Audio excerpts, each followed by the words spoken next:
ታሪካችን የሚጀምረው በአንድ የባህር መናፈሻ ውስጥ በቅርቡ ተይዛ የመጣችውና የፓርኩ ዋነኛ መስህብ በሆነችው ቲቶ በተባለችው ግዙፍ አሳ ነባሪ ነው። ቲቶ በቅርቡ ግልገሏን ያጣች ሲሆን ሰራተኞቹም በዚህ ውስጥ የክፉ ኩባንያ እጅ እንዳለበት ያምናሉ። አንድ ቀን ምሽት አንደኛዋ ሰራተኛ ቲቶ ልጇን እንደወሰዱባት የምታውቅ ይመስለኛል ስትል ስጋቷን ገልጻ ትሄዳለች። ሌላኛዋ ሰራተኛ ቲቶን ልትፈትሽ ወደ ገንዳው ስትጠጋ ግን ምንም ምላሽ አታገኝም። ምን ተፈጠረ በሚልም ወደ ገንዳው ውስጥ ስትገባ ቲቶ በድንገት በዙሪያዋ መዞር ትጀምራለች። ሳታስበውም በኃይል ጥቃት በመሰንዘር ወደ ጥልቁ ይዛት ሰምጣ ሕይወቷን ታጠፋዋለች። በሌላ በኩል ዋናዋ ገጸ ባህሪ ማዲ በአንድ ሬስቶራንት ውስጥ በስራ ላይ ሳለች ገና የተመረቀው የፍቅር አጋሯ ቻድ በስጦታ ታጅቦ ብቅ ይላል። ቻድ በሚቀጥለው ሳምንት ለሚሆነው የማዲ ምርቃት መልካም ዕድል እንዲሆናት ያዘጋጀውን ውብ የአንገት ሐብል ያጠልቅላታል። ሁለቱም የፍቅር ስሜት ውስጥ ገብተው ሊሳሳሙ ሲሉ ግን አንድ የታጠቀ ሽፍታ በሩን ሰብሮ ይገባል። ሽፍታውም ማዲን ገንዘቡን እንድታስገባ ካስገደዳት በኋላ አንገቷ ላይ ያለውን አዲሱን ሐብል አይቶ እሱንም እንድትሰጠው ያዛታል። ቻድ ይህንን ሲያይ ሊያስቆመው በቁጣ ይዘላል። ሁለቱም ከሽጉጡ ጋር በሞትና በሽረት ፍልሚያ ይያያዛሉ። ሽፍታውም ቻድን በሽጉጥ ጭንቅላቱን ሲመታው ቻድ ሽጉጥን ለመቀማት ታገላል። በዚህ መሃል ሽጉጡም በማዲ ጆሮ አጠገብ በድንገት ይተኮሳል። የተኩሱ ኃይልም የማዲን ጆሮ ሙሉ በሙሉ ያደነቁራታል። ቻድን በመጨረሻ ሽጉጡን ቀምቶ ሽፍታውን ትከሻው ላይ ይተኩስበታል። የቆሰለው ሽፍታም ሲሸሽ ቻድ የወደቀውን ሐብል አንስቶ ለማዲ ሊሰጣት ሲዞር የሸሸው ሽፍታ በመኪና በኃይል ይገጨዋል። ቻድም እዚያው ሕይወቱ ሲያልፍ ማዲም በከፍተኛ ድንጋጤና ስብራት ውስጥ ትቀራለች። ከአንድ ዓመት በኋላም ማዲ ወደ ቀድሞ ስራዋ ለመመለስ እየተዘጋጀች ሳለ የቅርብ ጓደኛዋ ትሪሽ ትመጣለች። ትሪሽም ለረጅም ጊዜ ሲያቅዱት የነበረውና ሁሉንም ወጪ እሷ የሸፈነችለትን የእረፍት ጊዜ አብረው መሄድ እንዳለባቸው ትነግራታለች። ማዲም በሐዘን ውስጥ ብትሆንም ዕቃዎቿን ማሸግ ትጀምራለች። ትሪሽም በዚህ መሃል የማዲ የሙዚቃ መሳሪያ የሆነውን ቼሎ አቧራ እንደለበሰና ፒኖ ተሰባብሮ እንደተቀመጠ ታስተውላለች። ማዲም ከቻድ ሞት በኋላ ሙዚቃ ማቆሟን ትረዳለች። ጓደኞቹም ለእረፍት ታይላንድ ይደርሳሉ። እዚያም ትሪሽ ከአንድ ኢንፍሉዌንሰር ካገኘችው ገንዘብ የገዛችውን አዲስ ዘመናዊ ስልክ ታሳየታለች። ስልኩም ውሃ እንደማያስገባም ትነግራታለች። በመቀጠልም ትሪሽ የአሳ ነባሪዋን የቲቶን ልዩ ትዕይንት ለማየት ትኬት እንደቆረጠች ትነግራታለች። ነገር ግን ማዲ እንስሳት በኃይል ተዘግቶባቸው ማየትን እንደማትወድና ይህም ያንን ክፉ ኩባንያ ማበረታታት እንደሆነ በቁጣ ትናገራለች።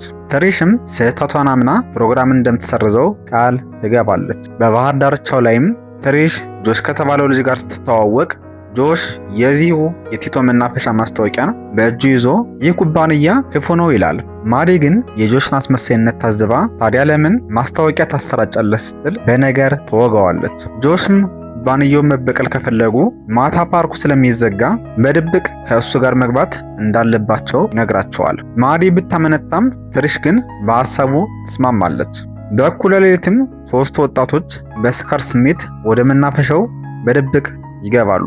ጆሽና ትሪሽ ሲጫወቱ ማዲ ብቻዋን ወደ ገንዳው ፊት ሄዳ ቲቶን ታያታለች። በዚህ መሃልም በአንድ የገንዳ ክፍል አንድ የሌሊት ሰራተኛ ገንዳውን እያጸዳ እንመለከታለን። ማዲም ከቲቶ ጋር እያወራች ሳለ በድንገት የውሃ መረጨት ድምፅ ይሰማል። ማዲም ዞር ስትል የሰራተኛዋን አስክሬን በደም ተውጦ ውሃው ላይ ሲንሳፈፍ ታያታለች። በጩኸት በመሮጥም በጥበቃ ሰራተኞቹ ሳይያዙ ሶስቱም ወጣቶች በጭንቅ ያመልጣሉ። የፓርኩ አለቃ ግን ኩባንያው እንዳይጠየቅ ቲቶን በአስቸኳይ ግደሏት ሲል ሚስጥራዊ ትዕዛዝ ያስተላልፋል። በማግስቱ ጠዋትም ጆሽ በጀት ስኪ ይዟቸው የተረገመች ወደ ተባለችው አንድ ፍጹም የተገለለች ደሴት ይወስዳቸዋል። ጆሽም የትሪሽን ስልክ ነጥቆ ጀት ስኪ ውስጥ ይቆልፍባታል። ትሪሽም በፕላስቲክ ከረጢት የተጠቀለለውን የማዲን ስልክ ትወስዳለች። ጆሽና ትሪሽ በጀት ስኪው ሲንሸራተቱ ማዲ በሚያንሳፍፍ የጎማ ፍራሽ ላይ ሆና ትቀመጣለች። ነገር ግን በድንገት ጆሽና ትሪሽ በውሃው ውስጥ ካለ አንድ ግዙፍ አካል ጋር ተጋጭተው ውሃው ውስጥ ይወድቃሉ። ስልኩም ውሃው ውስጥ ይጠፋል። ጆሽ ጀት ስኪው ላይ ሊወጣ ሲል ግን ከውሃው ስር አንድ ግዙፍ አሳ ነባሪ በከፍተኛ ኃይል ፈንጥቃ ትጥለዋለች። ጆሽም ለመታገል ቢሞክር ቲቶ በኃይል ወደ ጥልቁ ይዘው ትሰምጣለች። ውሃውም በጆሽ ደም ወደ ቀይነት ይቀየራል። ማዲና ትሪሽ ሕይወታቸውን ለማዳን በአቅራቢያቸው ወዳለ ድንጋይ ለመቅረብ ይሞክራሉ።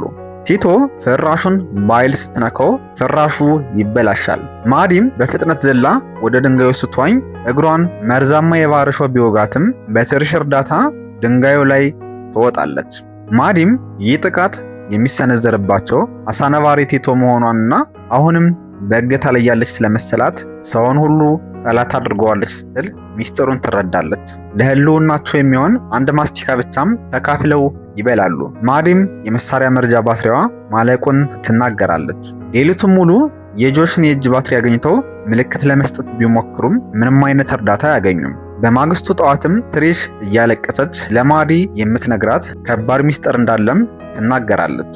እሾሁን ለመስፈርም ማዲ የቻድን የሐውልት ድንጋይ ሳጥን ሰብራ ክዳኑን ትሰጣታለች። እሾሁንም ተካፍለው ከበሉ በኋላ ማዲ የቻድን ማስታወሻ ወደ ባህር ጥላ ትሰናብተዋለች። ልክ በዚህ ጊዜም ትሪሽ እውነተኛ ሚስጥሯን ትዘረግፈዋለች።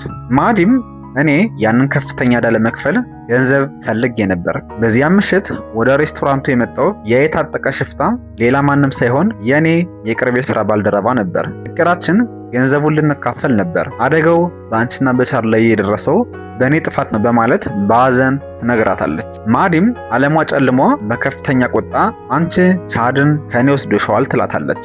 የትሪሽን ድምፅም ዳግም ላለመስማት የመስሚያ መርጃ መሳሪያውን አውልቃ ጥለዋለች። ትሪሽም ጥፋቷን ለመካስና ማዲን ለማዳን ስትል እኔ ወደ ባህር ዳርቻ ዋኛለሁ፣ ቲቶ እኔን ስትከተል አንቺ ደግሞ ወደ ቅርቡ ድንጋይ ተዋኛለች ትላታለች። ትሪሽም ወደ ውሃ ስትገባ ማዲ ይቅር እንዳለቻት እየጮኸች ታስቆማት ትሞክራለች።